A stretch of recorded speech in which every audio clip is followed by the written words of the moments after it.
Las expectativas sobre el impacto que el alza en el precio del petróleo puede provocar sobre las economías del Istmo acaparan la agenda de la reunión de gobernadores de Centroamérica ante el Banco Interamericano de Desarrollo BID que se lleva a cabo en esta capital. Bueno, obviamente nos preocupa a todos que el aumento de los precios del petróleo tenga un impacto sobre el crecimiento. Obviamente ahorita hay esta coyuntura que presenta Libia y que ha servido un poco para disparar los precios últimamente. Hay que esperar, ojalá con el paso de los días haya una normalización mayor. Lo que se ha resaltado es el incremento del precio del petróleo y también la repercusión que pueda tener este incremento en los alimentos. Pero a la vez existe un optimismo porque esa tendencia alcista sea de corto plazo, pues obedece a factores políticos y no a problemas estructurales de oferta. La presidenta del Banco Central reconoce que habrá una presión inflacionaria y de fuga de divisas. La factura petrolera podría superar los 1.700 millones de dólares de 2008. Yo tendría la esperanza pues, de que esos impases políticos tengan alguna solución y que este problema sea más bien temporal y no sea algo de largo plazo. Pero en efecto es un problema serio, va a generar presiones inflacionarias serias no solo en Honduras. El 30% de la factura petrolera en el país se destina a la generación de energía térmica. El BID impulsa el cambio en la matriz energética de térmica a renovable, brinda asistencia técnica para el proyecto Patuca 3 y para fortalecer el sistema de transmisión de energía a través de un crédito de 50 millones de dólares. Son básicamente para dos licitaciones, uno para el sistema de control y otro para una subestación y una red de transmisión pequeña aquí en Francisco Morazán. Sin embargo, el banco está abierto a poder atender cualquier necesidad que el país pueda tener en ese sentido. En el cónclave también se abordan con preocupación temas relacionados con la inseguridad que abate a la región y la vulnerabilidad ante los desastres naturales que solo el año pasado produjeron pérdidas cuantificadas en el 1% del Producto Interno Bruto regional. Eddie Quintero, Noticiero Universal. Bueno, ahí teníamos la nota por Eddie Quintero y precisamente hoy también en los diarios de circulación nacional, este es un ejemplar del diario La Tribuna, aparece este artículo de 2 páginas que dice: presidente del BID advierte que se mantendrán altos precios del petróleo, entonces fue parte de los temas que estuvieron abordando ayer en esta reunión y vamos a ver qué pasa en este año. No es la primera vez que afrontamos este tipo de situaciones, pero hasta el momento no se han dado pues medidas concretas por parte del gobierno que puedan apaciguar un poco la situación que se va a vivir. Se están dando pues cambios de horario, algunas situaciones así, pero políticas concretas para una estrategia que pueda haber para la situación de la alza del petróleo todavía no la tenemos. Esperamos que haya una reacción pues importante por parte del gobierno para tener buenos resultados. El BID anuncia créditos de 2.000 millones para Centroamérica en el 2011. Centroamérica y República Dominicana recibirán este año 2.000 millones para financiar proyectos de infraestructura, protección social, finanzas, seguridad y otros aspectos. Se lo anunció ayer en Honduras el Banco Interamericano de Desarrollo BID. El presidente del BID, Luis Alberto Moreno, hizo el anuncio sobre la financiación millonaria durante la apertura de la 25ª reunión de gobernadores del organismo financiero del área centroamericana y dominicana. Los gobernadores son los ministros de finanzas y titulares de los bancos centrales de Belice, Costa Rica, El Salvador, Guatemala, Honduras, Nicaragua, República Dominicana y Panamá. Y los gobernadores abordarán la integración regional en temas como seguridad ciudadana, cambio climático y desastres naturales. También abordarán temas económicos como finanzas públicas y cómo contener las presiones inflacionarias. Moreno dijo que con los recursos a desembolsar vía créditos, el BID mantendrá el compromiso con la región para poder atender así las necesidades crecientes y diversas del Istmo Centroamericano y República Dominicana. El 2010 el banco aprobó préstamos por 2.080 millones de dólares a la región. Bueno, para ver todas estas temáticas que se están abordando en el BID y la situación que está viviendo el país en el plano económico-social, me complace presentarles a nuestro distinguido invitado del día de hoy, el doctor Omar García, que lo tenemos aquí en el estudio. Muy buenos días, doctor. Buenos días, Marvin. Un placer estar acá. Un gusto tenerlo aquí nuevamente. Bueno, vemos la nota de lo que se está abordando ahorita en el tema del BID. Hay muchos temas que preocupan. Está lo del alza del petróleo, también la inseguridad a nivel centroamericano, y se están desembolsando estas grandes cantidades de dinero para proyectos sociales en materia de seguridad y también seguridad alimentaria.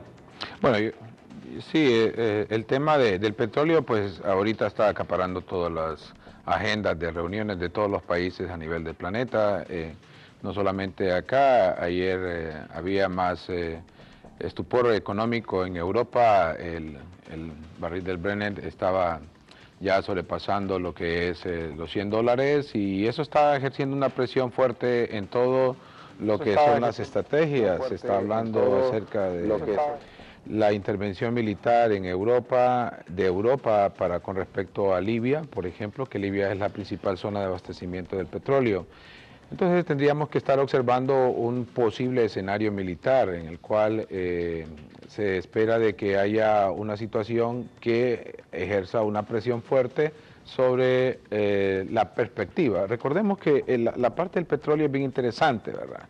Cuando uno mira en las pantallas que el barril del petróleo se cotiza tanto, pues no es que es de ahorita, sino que esos son los convenios de compra-venta dentro de 40 días, 50 días y un poco más. ¿Qué es lo que le quiere decir a uno? Que debemos de irnos preparando en función de que la perspectiva de los compradores, ¿verdad?, no es tan halagüeña, no es tan positiva, y más bien hay que estar buscando ser conservadores en cuanto a lo que...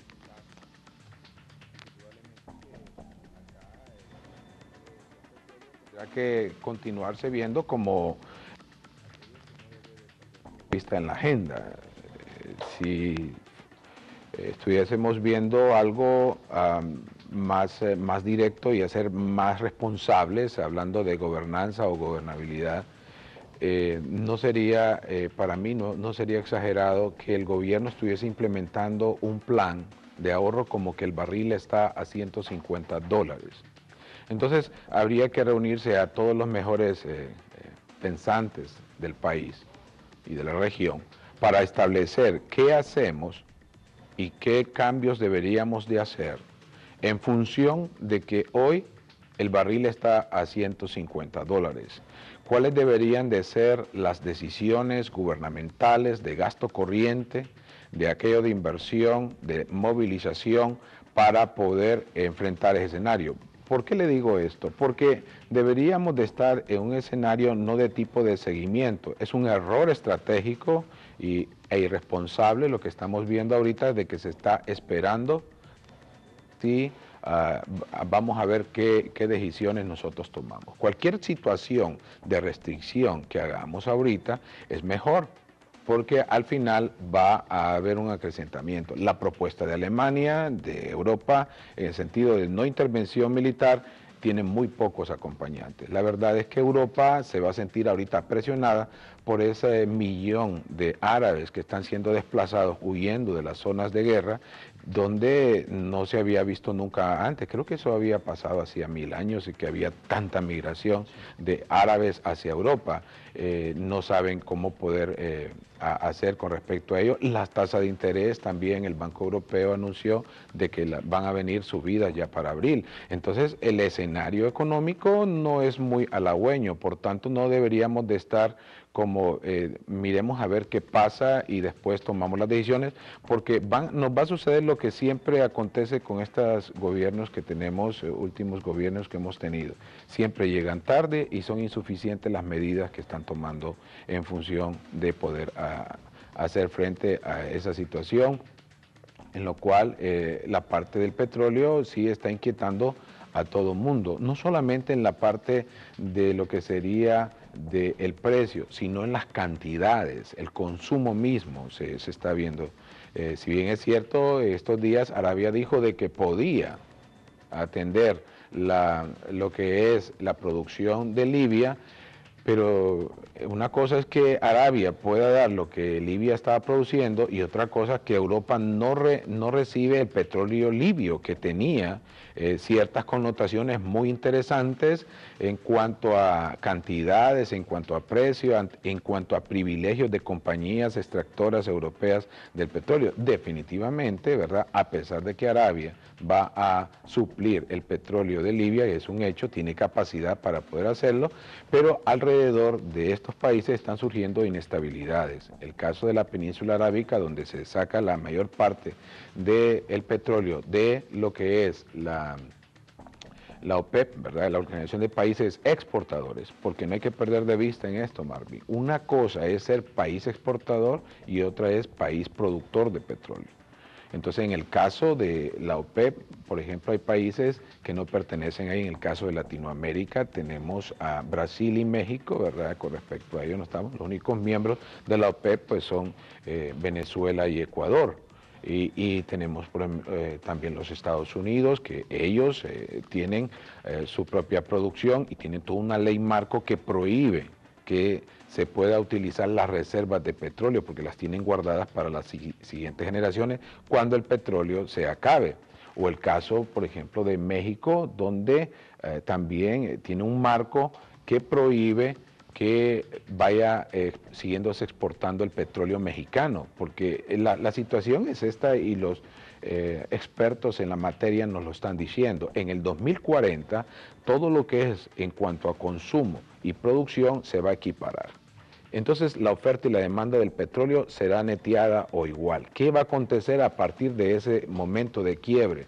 Definitivamente, los países que producen petróleo serán países dominantes en el planeta y aquellos que no producen nada serán países dependientes, y por eso hay una carrera, ¿verdad?, de gestión de tecnología para poder mejorar los sistemas de producción que tenemos y la industria y buscar nuevas alternativas energéticas. El caso, por ejemplo, no es raro, el ministro de Energía de Estados Unidos es un premio Nobel, ¿verdad?, precisamente en la materia de energía, porque es algo serio y nosotros tenemos que irlo viendo de esa forma.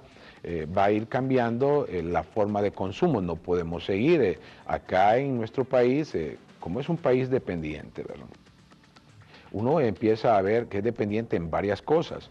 Definitivamente el parque vehicular que tenemos en el Valle de Sula y el Distrito Central es elevado. Es elevado en función de que hay un consumo enorme de petróleo, de lo que es el combustible, ya en sus derivados y en sus presentaciones. Usted puede ver, por ejemplo, que hemos escuchado que el parque vehicular de lo que es Distrito Central y San Pedro Sula, según los expertos, ellos dicen de que hay 2.000 vehículos nuevos cada mes. Entonces eso va a ir creciendo, creciendo y creciendo. Y aparte de ello, tenemos unas situaciones que dan un poco, pienso, me dio un poco de mucho que pensar, más bien, no un poco, sino bastante que pensar, que se reuniera el gabinete de ministros para poder establecer una solvencia vehicular de una ciudad, cuando eso es una potestad de una alcaldía, ¿verdad? Entonces, es bien interesante y a la vez sumamente triste que tenemos, por ejemplo, un alcalde itinerante, ¿verdad?, que no está teniendo presencia, no sé para qué tenemos entonces, y hay una situación de un gobierno que está más preocupado en cómo solventar la parte vehicular de una capital y no pensar en el todo de un país, porque al final nos va a afectar. Hay algo que no se está diciendo y lamento mucho en la parte de la agenda del BID, espero que se pueda ingresar, y es el informe de la FAO, las Naciones Unidas, donde por octavo mes todos los commodities en el sentido de cereales, por ejemplo, ha aumentado su precio. Lo que es el pan, por decirlo así, va a ir subiendo. O sea, hay una situación grave de crisis en cuanto a lo que sería la producción de alimentos. ¿Por qué sucede esto? Porque las naciones desarrolladas que son eficientes en cuanto a lo que es siembra, preparación de la tierra, siembra, lo que es el cuidado de la planta y la cosecha, todo eso que se lleva en función de irlo almacenando, se mueve de petróleo. En el caso nuestro no, en el caso todavía se utiliza tracción animal, pero allá les está pegando duro. Por tanto, las exportaciones están saliendo más caras. Cuando uno ve en una parte económica en nuestro país, y como cualquier otro, uno dice la inflación, pero uno sabe que cada nación, por ser dependiente en su relación comercial internacional, jala parte de la inflación de esos países donde estamos trayendo esos productos de bienes y servicios y lo incorpora a la economía doméstica. Entonces se está dando una situación en la cual debería de estarse estableciendo un plan estratégico de respuesta ante un escenario que de subida de petróleo de $150, que ese es mi criterio, que sobre eso debería de tomarse toda una decisión y mover a todo lo que corresponda. Estamos en ese momento. Si no llegásemos a $150, en el 2008 lo máximo que hubo fue de $147. Y usted va a ver ahorita que los informes económicos están comparando el 2008 porque ahí hay una situación de quiebre económico-social planetario fuerte que sirve de referencia. Entonces yo como gobierno responsable debería de estar viendo eso y no estar esperando a ver, miremos a ver qué pasa. Porque si yo empiezo a tomar decisiones de seguida, pues al final me va a llegar una situación que puede ser lamentable. Tenemos un crecimiento poblacional fuerte donde la población nuestra tiene altos índices de pobreza, ¿verdad? Donde todo está limitado. Se anunció, y eso lo escuché en un noticiero internacional continental, anunciaron, dice, Tegucigalpa, dice, eso fue lo que dijo la persona con acento argentino, Tegucigalpa, dice, se anunció que más de 500,000 de ciudadanos estarán recibiendo agua una vez a la semana, ¿verdad? Y que la ciudad de Tegucigalpa debe prepararse para situaciones de sequía. Entonces tenemos problemas de lo que son alimentos que se están encareciendo, las producciones no están llegando como deberían de hacerse y estamos confiados a que si no lo puede soportar la economía doméstica nuestra, pues vamos a importar. Y entonces eso es perder de vista cómo está la dinámica acerca de estos alimentos que nosotros estamos habituados a comer.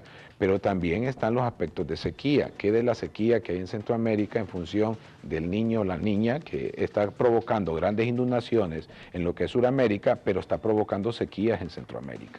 Y en el caso de Nicaragua, donde la gente está perforando pozos por todos lados, en el caso de Managua, según los informes que nosotros tenemos. Entonces son situaciones que se pierden de vista, y si nosotros seguimos allá, de repente tratando de arreglarlo aquello que se puede arreglar, pero dejando lo que es crítico, lo que es estratégico, es obvio que el golpe va a ser fuerte, ¿verdad? Y entonces habría que irse preparando en función de lo que es una situación de un escenario económico que los próximos 7 u 8 meses estará siempre la parte inflacionaria, habrá presión de las personas. Creo que hay un nivel contestatario de la población, se está volviendo cada vez más evidente, por tanto habrán más movilizaciones de más personas en función de que quieren que bajen las cosas. Porque la verdad es que es una situación en la cual no habría que pensar de que es algo como que están revolviendo el hormiguero o el avispero, como decimos acá en buen centroamericano, sino que más bien se refiere a que se está sintiendo. Por ejemplo, hoy se van a acostar o volverán al día a su lecho de dormir 3,5 millones de hondureños que solo comen un tiempo de comida. Y esas son realidades que tenemos. Cuando el señor Pepe Lobo entregue al siguiente presidente que quede electo, en ese día habrá cerca de 900,000 hondureños más.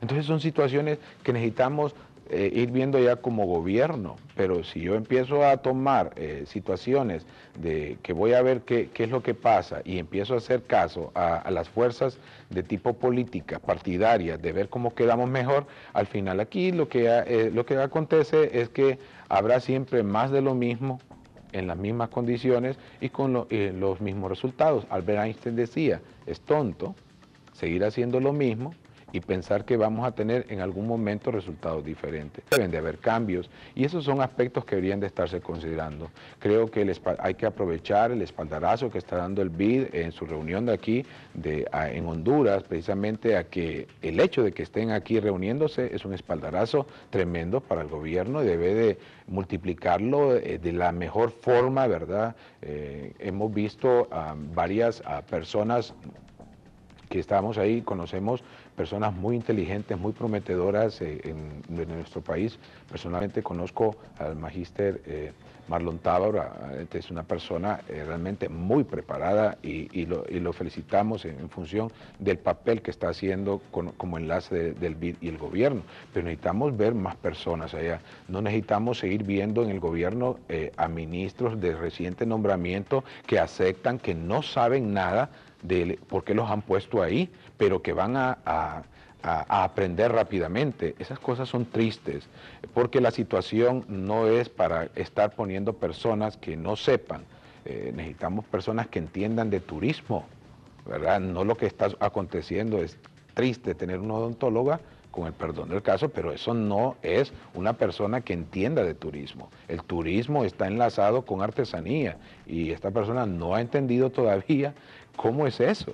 Entonces ya llevamos varios meses y no logramos despegar. Va más allá de participar en lo que son reuniones internacionales de turismo, ¿verdad? Donde ponemos un stand y ese tipo de cosas. Son cosas obvias que deberían de hacerse, lo básico, pero hay que ver en función de lo que sería el plan estratégico. Eso nos lleva a lo que también se ha tomado, es la parte de seguridad. Me gustaría analizarlo en función de la parte económica. ¿Por qué es que tenemos inseguridad? Desde hace aproximadamente unos 15 años. El narcotráfico estaba pasando por el país y había tomado presencia económica fuerte y sigue haciéndolo. Entonces las personas que traían toda esa droga para estos países consumistas pagaban en dólares a las autoridades que cerraban los ojos, miraban para otro lado, dejaban hacer todo eso para que la droga pasara. Todos esos dólares empezaron a quedarse poco acá en Honduras y bastante en los bancos del Caribe y Panamá. Pero sucedió algo, lo poco que quedaba empezó a desarrollar algo de una economía. Pero ¿qué ha acontecido en los últimos 5 años? Y ahí es por qué es que ha crecido la violencia y la inseguridad.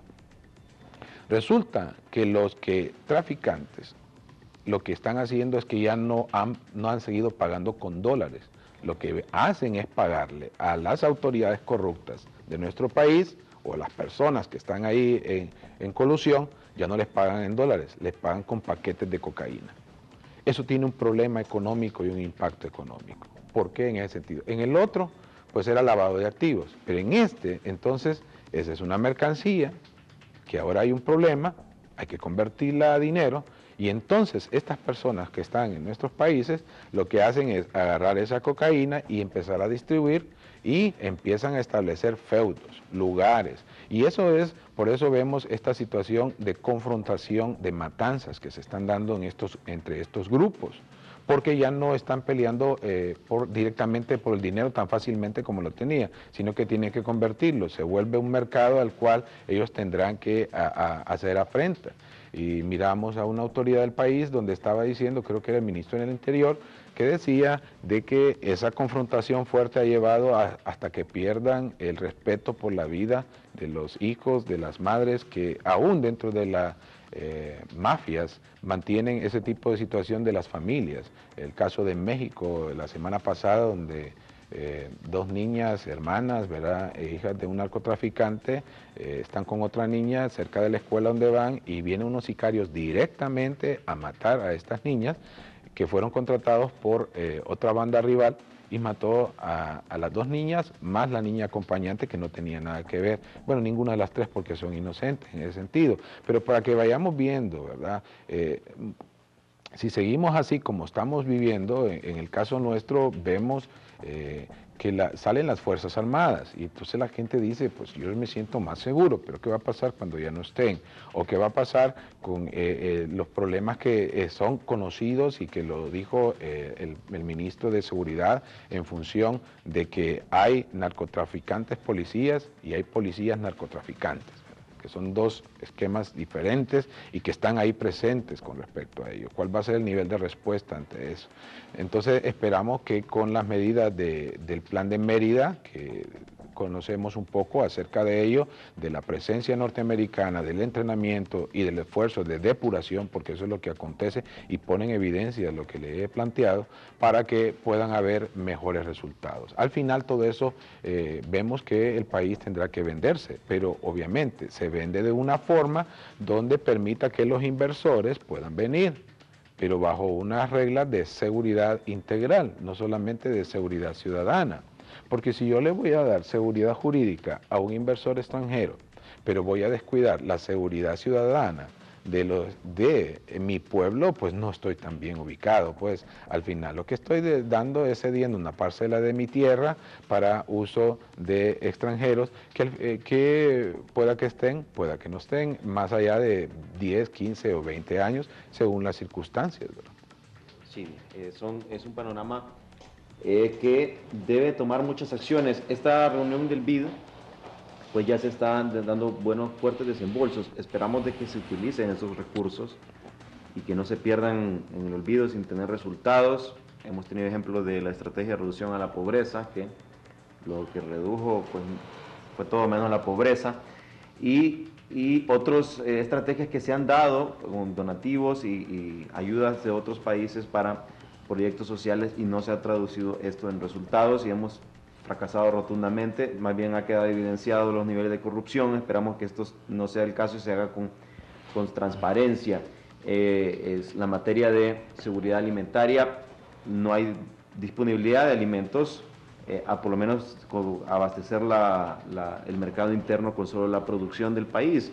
Siempre, pues como nos mencionaba el doctor, pues están ellos pues con la seguridad de que si no hay producción suficiente en el país, pues se va a importar de otros países. Es triste porque recordamos hubo una época en que el granero de Centroamérica, pero ahora ya no, ahora no puede ni abastecerse, pues por muchos factores. Está pues la falta de capacitación de los campesinos en cuanto a los cambios climáticos, a saber utilizar de la mejor manera las tierras, y se necesita mucha cooperación en ese aspecto, cooperación técnica y científica para capacitar a la gente a saber utilizar la tierra en los momentos apropiados, qué cultivo se puede utilizar y sacarle provecho al máximo. Vamos a ir a una pausa comercial, pero al volver, uno de los temas que se abordó también, que es el que estaba impulsando Juan Orlando Hernández y el presidente Porfirio Lobo Sosa, son las Charter Cities, y se va a dar un informe o se va a conocer a los asambleístas el plan de esas ciudades aquí en el país, y vamos a abordar esta temática y algunas otras más relacionadas aquí en Primer Plano junto al doctor Omar García, y ya regresamos.